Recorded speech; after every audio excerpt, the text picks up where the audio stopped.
ইসলাম ধর্ম তাদের বিরুদ্ধে কি ব্যবস্থা নেবে যারা কোনো আদালতে গিয়ে মিথ্যা বলে এবং মিথ্যা সাক্ষ্য দেয়?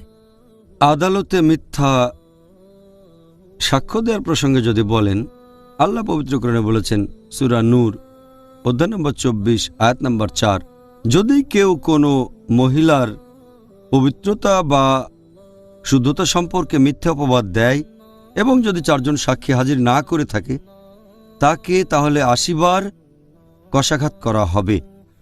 তার মানে তাকে 80 বার চাবুক মারা হবে, আর ভবিষ্যতে কখনোই তার সাক্ষ্য নেওয়া হবে না।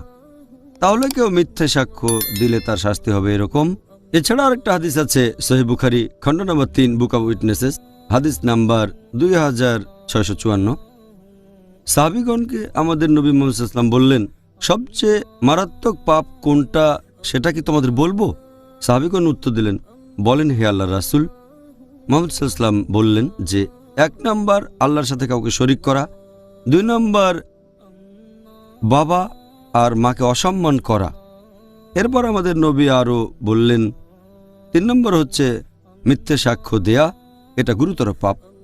আরেকটা হাদিস সুনান আবু দাউদ খণ্ড নম্বর 3 হাদিস নাম্বার 3592।